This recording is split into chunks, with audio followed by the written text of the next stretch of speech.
केन्द्रमंत्री धर्मेन्द्र प्रधान को इस्तीफा पर एवं देश और राज्य राजनीति सरगरम होइछे। एही प्रसंग में सरकार को कड़ा समालोचना करिछि कांग्रेस।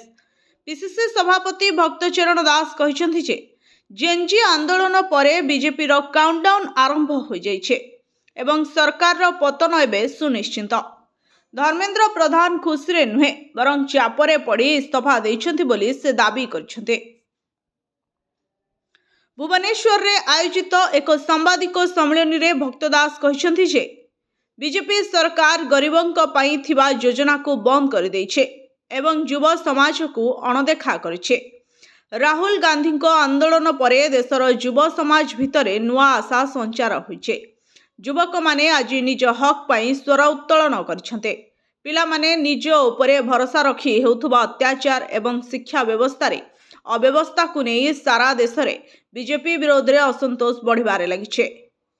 केवल केंद्र नुहे राज्य में मध्य बीजेपी सरकार को घेरिछि कांग्रेस। केंद्र में धर्मेन्द्र प्रधान इस्तीफा देवा परे राज्य गणशिक्षा मंत्री मध्य नैतिकता दृष्टि तुरंत इस्तीफा देवा उचित बोली भक्तदास कहिसेंते। से सरकार को एक सप्ताहर समय दे कहिसेंति जे जदि आगामी 7 दिन भितर गणशिक्षा मंत्री इस्तीफा न दियंते तेबे आगामी दिन में ओडिशा बंद करा जिवो। राज्य में मध्य व्यापक भावे जेएनजी आंदोलन आरंभ हेबाकु जाउछे। एही आंदोलन को कांग्रेस संपूर्ण समर्थन करिवो बोली पीसीसी सभापति घोषणा करछन्ते।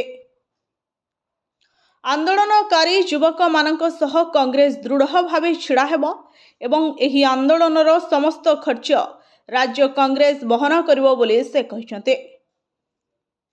बीजेपी युव विरोधी नीति जोगु आज देशर राजनैतिक स्थिति बदलुथुबा से मत प्रकाश करछन्ते। ब्यूरो रिपोर्ट सोना न्यूज।